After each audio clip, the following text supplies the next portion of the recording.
to Ministry Mondays with Meg. I'm Meg. I'm Reverend Meg Biddle. I'm the National Coordinator of Ministry Life at ABHMS, and welcome to the show. Whether you're listening or watching, we are so glad that you are here. Um, Today, I have a really special guest. I mean, all my guests are special. I'll say that, but this one, I'd say he needs no introductions, but I'm sure not everybody knows Dr. Park. But I just finished with two of his classes at Central. And so on purpose, I waited until we were done with our class because I didn't want anybody to think playing favorites, even though I know I am. Um, and today, my guest is Reverend Dr. John Park. Dr. Park, I'm so glad I finally have you on the show. Well, thanks for having me.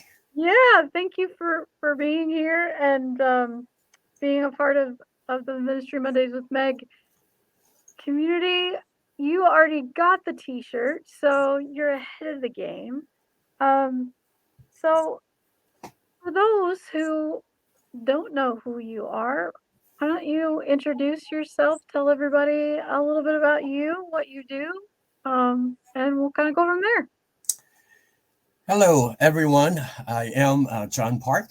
I'm originally from South Korea, as you can see. I've been living here in the United States for the last 27 plus years. And I've been working at Central as Doctor of Ministry Program Director. I am an associate professor of leadership and congregational health, and I also hold the pair chair of congregational health. And also on Sundays, I am a preaching pastor in my church here in Overland Park. And I've been married to Sumi Park, my wife, for the last 26 plus years. As a matter of fact, my 27th wedding anniversary is coming up in less than 10 days. And yeah, and I have one son who is working full time. And how long have you been at Central now? 6, 7 years? Yes, this is my 7th year. 7th year. And I think you get busier, right? Each year, it seems like.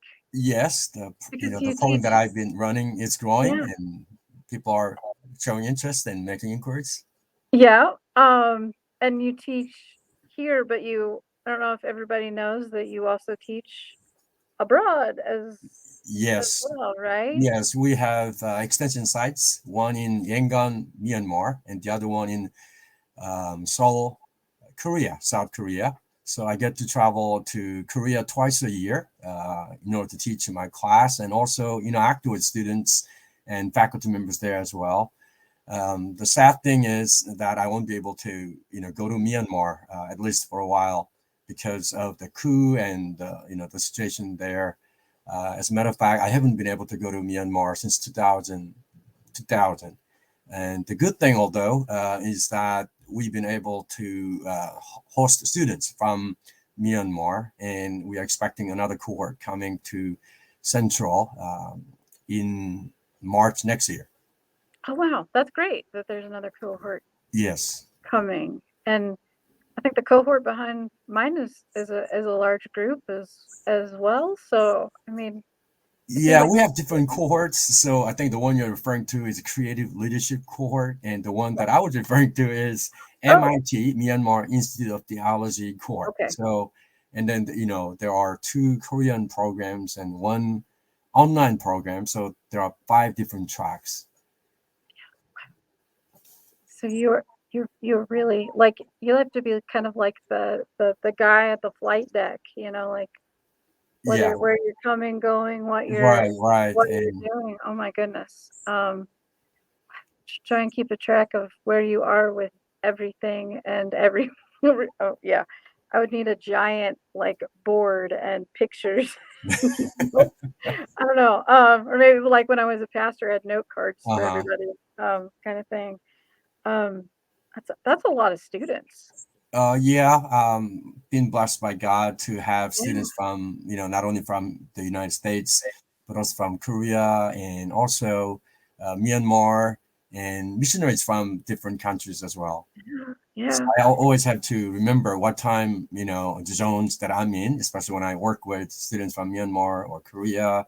Korea is always 14 hours ahead of us, Myanmar 11 and a half hours ahead of us, and then Pakistan and, Nepal. There are other countries that I also have to, be aware of the time differences that we have. But what a great problem to have. I mean, Yes, it is. It is. that's a great problem to have. So what what brought you to the United States? Was it teaching? Was it school, education? I mean, you've been here Yeah. United States. Initially I came to the United States to study. So back in 1999, I came to the United States to pursue PhD studies. First as not Central, but at Southwestern Baptist Theological Seminary in Fort Worth, Texas, where I was a PhD student with my wife. I was studying missiology and my wife was studying church history. And I wasn't able to complete the whole thing. I was ABD, all but dissertation. And while I was working on my dissertation, I felt called to go into full-time ministry instead of part-time. So I folded my studies and went out to Northern California, Sunnyvale to be exact, where I served an English-speaking congregation for about 4 years. Okay. That is ministry, I know for a lot of us, like it seems to be like a generational thing. Were there ministers already in your family before you? Um, no, but No. but Okay. my father and my mother, they were like deacons in the church. Okay. But so I'm the second generation Christian. But on my wife's side, she has pastors. Her siblings are pastors and cousins are pastors.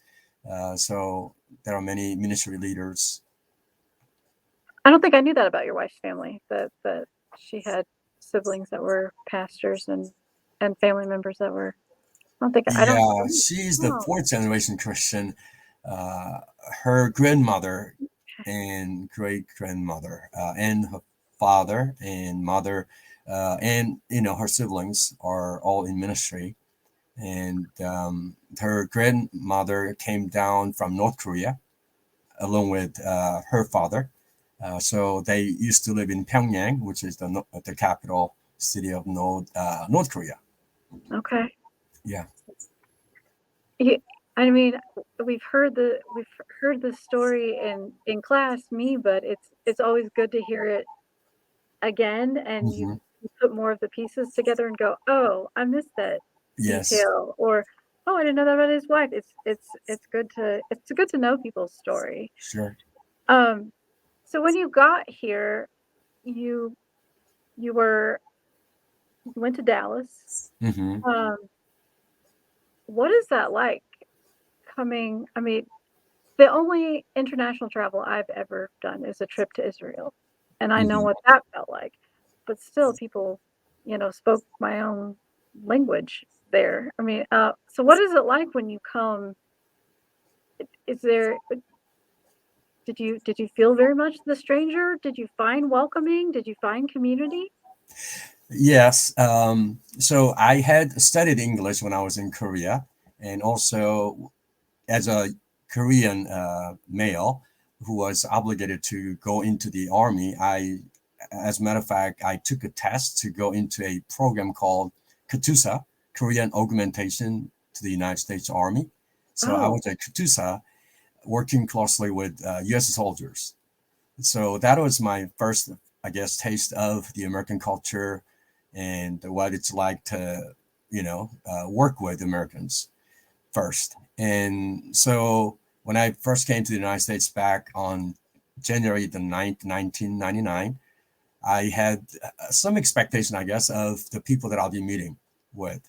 And so when I went to the seminary, I kind of expected the students there to extend hospitality and to be kind and to take the initiatives to maybe form a relationship with international students.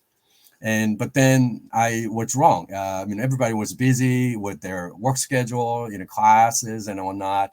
And so instead of waiting to have that kind of hospitality or to, experience their kindness, I decided to reach out to them first instead of like waiting to be greeted. I greeted them first, and I took initiatives in, forming relationships with them. And I try to extend hospitality to them as well. I met many good people along the way, and also I developed a special relationship with some of the faculty members as well as staff, and also met many international students and North American students who were also very, kind as well. And also the churches that I worked at, different churches that I worked at, some of the churches in the Dallas area, as well as Sunnyvale, and then back in Texas, as well as here in Kansas. The faith communities were always the ones that welcomed me and accepted me as I am. And I still have, maintained good relationships with those churches and church leaders and church members as well. Yeah. So that must really, given your history, that must really play into how you teach, how you Mm-hmm. serve, how you not that American students are any less welcome, but as someone who's seen it from the sidelines, um, you know, uh, how welcoming you are, especially of our colleagues Mm-hmm. that are not from here. Right. Yeah, Yeah. yeah. Um, is is there anything that you would have done differently, or you look back at it and you're like, yeah, I think I made that. You know, um, I'm happy with the way things kind of went. Mm-hmm. I mean, so you went from Dallas, right? Right. And then what? Then you was it from Dallas to here? Dallas to Sunnyvale, the San Jose area, Okay, and then and back to Dallas, where I back to did my Dallas. PhD studies, and then Okay, from there to Kansas. and then there to Kansas. Okay, and you always do more than one thing, right? That's true. Like, yeah, yeah. It is. I think you have this incredible work ethic. And but here you have all of this going on with Central, and you're incredibly active in the community, like what you're bicycling and Yeah, yeah. I love bicycling with my church members and a few, persons from other places. And so every Saturday at 7 o'clock, we get together and bike for a couple of hours, usually biking anywhere between 20 to 28 miles. And we also, take a break for coffee and fellowship. Yeah. what do you do on those bicycle rides? What do we do? Yeah, yeah. I mean, I get, yeah, you're riding, but I mean, is that like a time of devotion, prayer, or is that just a like a Oh fun? yeah, I sometimes bike by myself, and when I bike, I definitely, especially when I bike myself, I use that time to pray and also meditate and enjoy the things Mhm. around me, and I also enjoy the fact that I can travel a long distance on my own using my own legs. And I think that's when, because I grew up in a mountain area, so I feel closer to, the trees and the open area, as well as the people who say hi to one another, especially bikers. They always wave at each other. Yeah, yeah, Yeah, so I enjoy doing that as well. yeah. We always called that the wave factor, Uh like huh. in the mid, because I grew up in Indiana, Uh and huh. they're like, you can tell how friendly a town is by the wave factor, which is, Right. people that just wave at random people, whether they know them or not, when you drive past their house and they're out in the yard. So, Uh huh. um, I, I love I'm just thinking 28 miles. Yeah, you got time to do a lot of thinking during that ride. So in your role as the program director at Central, Mm-hmm. so what is a program director? What does that entail? Is that one of those just like everything? Um, I mean, what is it that what is your role to do there? Is it enrollment? We know you teach as well. Mm-hmm. What is a Yeah, what so is a as a role? program director, I'm an administrator, right? I administrate Yeah. the whole program. As I mentioned earlier, there are different tracks, like one online and Mm. 4 different tracks offline. And I get to travel to different countries. And and while I am in Korea, or it used to be in Myanmar, where I taught classes, but I also worked with, faculty and students and even alums. So there are times when alums get together and they invite, faculty to, spend some time with them. And also, I am involved closely with recruiting and then admission interviews, because Dr. Ministry Committee interviews all applicants. But then there are subcommittees that also interview, students as well, applicants as well. And also, I have to make sure that the program is assessed, and also I have to make sure that the students are retained well and graduate. In other words, complete their studies. And even after they, finish their studies, I try to maintain relationships with them. So one of the things that I emphasize during new student orientation is, we are in this together for a long while. I don't want you to just finish your studies and say goodbye to Central and goodbye to me. Rather, we are co-laborers, right? We are partners in ministry. And I want Central to be a place of resource, a place of renewal, a place of, like, finding encouragement, especially, as our ministry leaders work so hard and sometimes feel lonely, and sometimes so, stressed out. I remember a time when one of the students broke out in tears, especially during the pandemic, because she confided in us, saying that she was so tired and she has to be the leader and pastor, engaged in so many different things. She always had to be a leader, but then she said, I am glad that I can be here. I don't have to, put on any more hats. I am glad that I can be me. And we all there praying for, her. And that is, I think, the kind of place Central can be. Yeah, I think it certainly is, but I'm a little biased as well. So I I've I have found it life giving and life changing Hmm. for myself, and plenty of support and through some really incredibly difficult things, Yeah. um, that I am just grateful beyond words for, and for this whole creative leadership program. As I was thinking about the creative leadership part of it, thinking, how long you've been here, all the different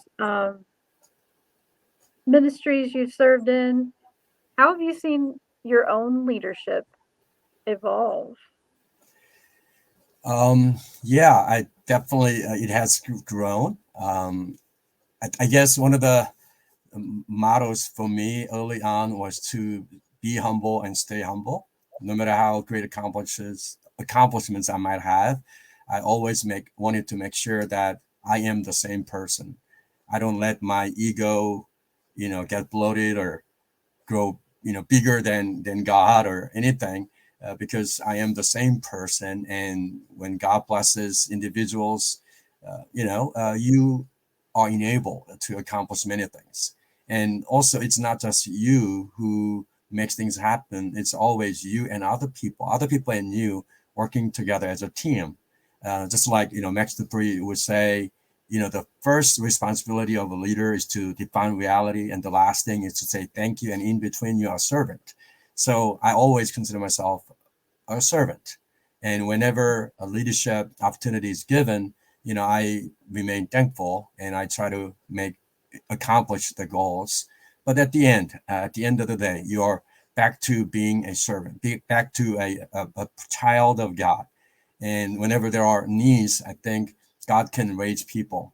And if you are there and available, and God wants to use you, and people want to, give you leadership, then your leadership is on loan, right? You are asked to lead, but then, when everything is done and over with, you are back to where you need to be.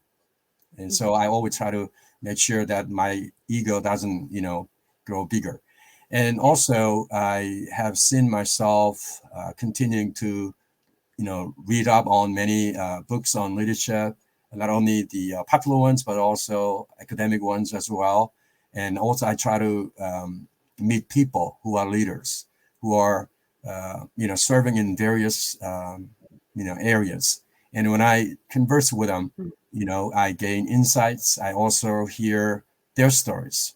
And, in Korea, we call this people are like, human books or people books, right?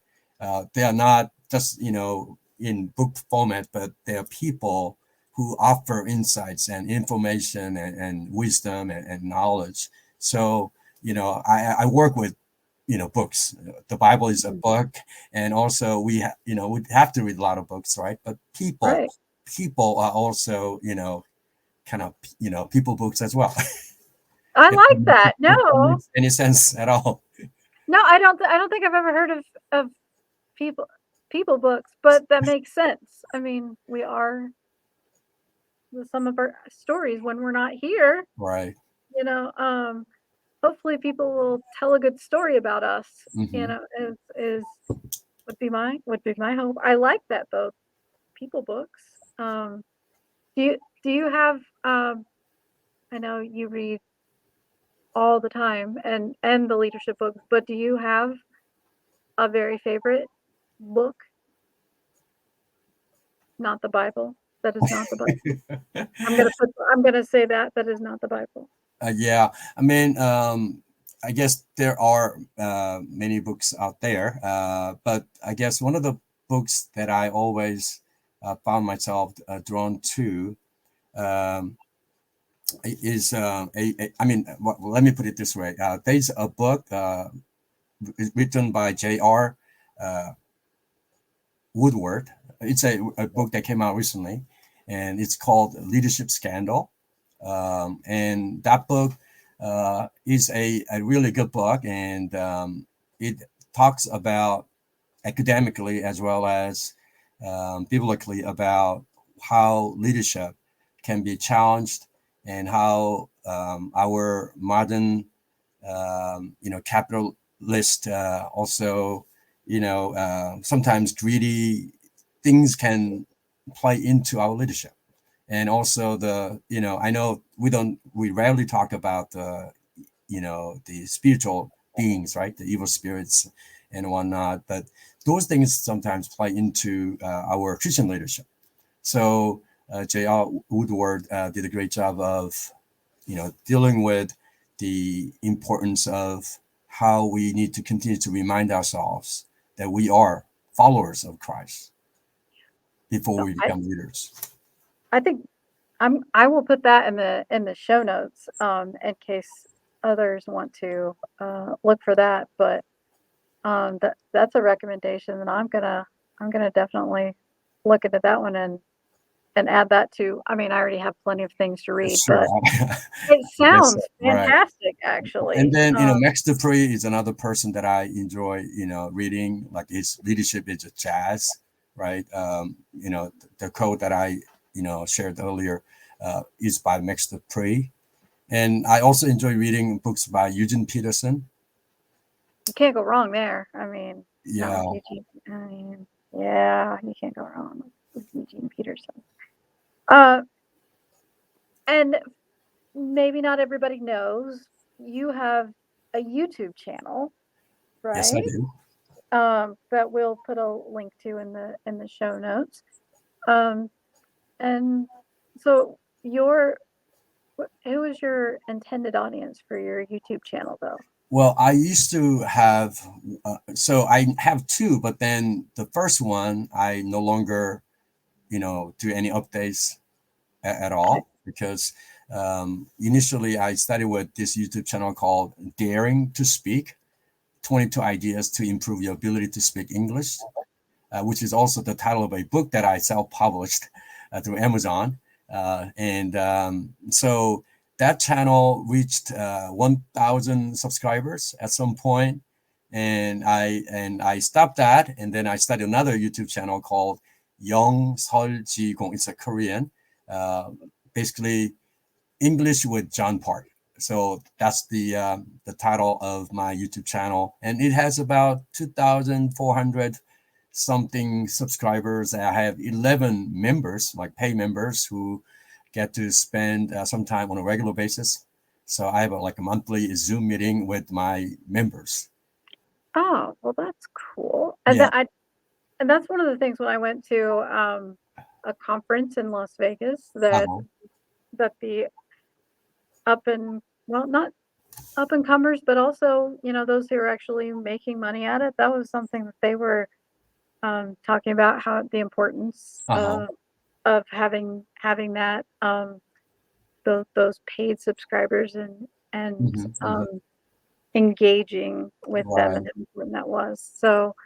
Um, so there's some good advice for people who are considering starting a YouTube channel. For those who may not know you, you introduced our group to Mm-hmm. the Chat GPT, Right. which I agree with how you put it to our class, that it is a great place to get started. Um, yeah, I mean, and then it just seems like exactly like you said, AI exploded. Yes. Um, so I mean, obviously that's something that very much interests Mm-hmm. you. Yeah. Mm-hmm. It, how do you see that helping people in ministry? Oh, yeah. I think we need to always keep our antennae up for what is coming and what is emerging as leaders, right? One of the things that I, get to teach in my class is being able to lead from the future. So we're not living the future right now, but there are signs, things that are emerging, and leaders, see those emerging signs and, and see how they are evolving, how they are developing, right? And when I saw ChatGPT and other things that are also happening, like metaverse and robotics and, blockchain technologies and whatnot, so many times we focus so much on what is here, but then we are people of faith, being sure of what is to come and what is not seen. So I think that puts us in a place where we need to really go to God and also ask Him to help us, um, like the Iscarians, one of the tribes of Israel, who knew the times and knew what they were supposed to do, like the Israelites had to do. And I think we should pay attention to what is happening right now, but also what are emerging, right, as the signs of the future. So some of these developments are things that we need to pay close attention to and stay updated on. And and I understand how the new can feel scary, but there's that anything that we don't understand Mm-hmm. is scary. I think it it's irresponsible if we don't at least have some understanding of what these things are. And I Mm-hmm. don't think it's fair for us to just go, "Oh, that's bad," and make that a blanket statement, because um, I mean, like you said, it is the future, and being people of faith, I think you need to be informed Mm-hmm. as well. Um, so if you look back at your life, what advice would you give yourself? Would you Yeah. What advice would you give yourself? Would you be like, okay, John Park, I want you to know, this. Like, is there something you would have done differently? Advice you would give to your younger self? Sure. I grew up in a city called Busan, which Yeah. is down in the south in Korea, which is second largest city. And but then at the same time, I grew up in a mountain area of Busan, so it was a small town I grew up in, and because of that, I guess because of that upbringing, when I went to college, I also ended up going to a church that had whose leader had a fortress mentality, and so we were almost like indoctrinated to prioritize everything around evangelism. Evangelism is important, and we definitely live our lives as witnesses, and no doubt about that. But then, if we think differently, outside the box, or if we have different opinions or different positions, then we will look down upon. And I think that is something that did a terrible thing to me, especially the way I developed my mind. And so I would definitely, encourage me or advise me, younger me, to think outside the box and to be open to different, theological stances and thoughts, camps of thoughts and opinions. I also encourage me to embrace diversity and inclusivity. I'll also encourage me to travel more often and meet new people. And one of the things that I think I've done a good job on is to try to learn new languages. So I will tell myself I would tell myself that, hey, you've done a good job, especially in this area, and which allowed me to travel to different countries and interact with them much easier. And also I would definitely encourage me to think about finance and help Mm. develop a good understanding of how finance works and how to save and how to invest and how to give, especially because Koreans are still not good at like donating to good causes and organizations and whatnot.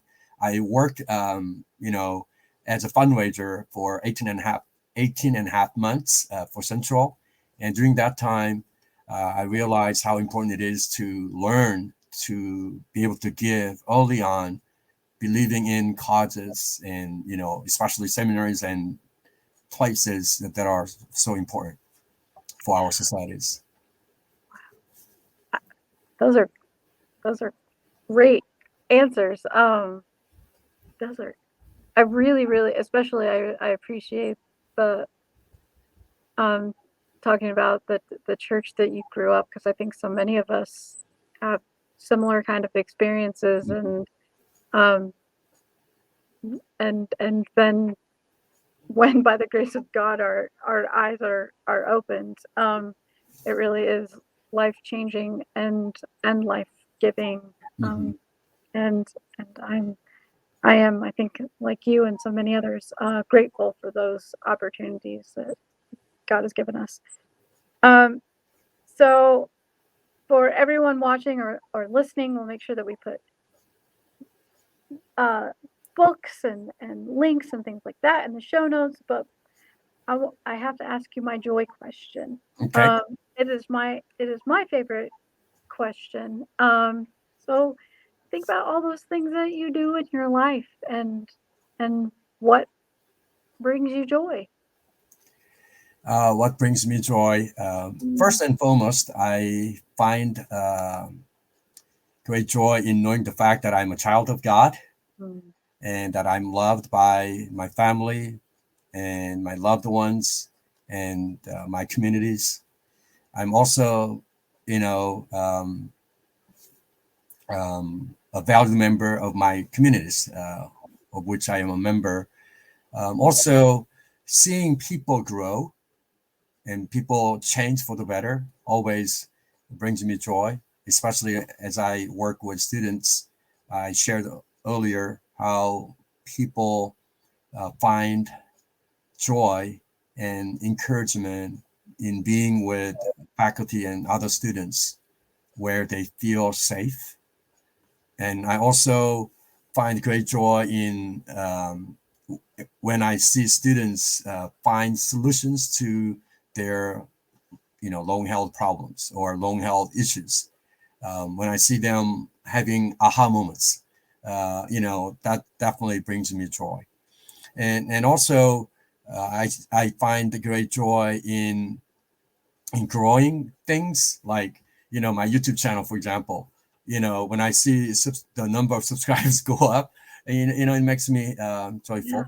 And also when I see churches grow, not just numerically, but also in maturity and in their outreach to community and in their service to not only to the immediate, community, but also greater community as well. I also find joy in me continuing to grow. I consider myself a learner, a lifelong learner. So I always find joy in learning new things, new languages, having new experiences. But as I age, as I grow older, as I'm in my early 50s, I also find joy in now going a little slow and reflecting on how I've been doing things, my relationships, and in the way that I do things. And this is what I love is that 51 episodes now, and no two answers are the same. Mm-hmm. Even if people answer it with the same general kind of thing, they are everyone's joy is individual, which kingdom is what that all Yes. it reminds me of.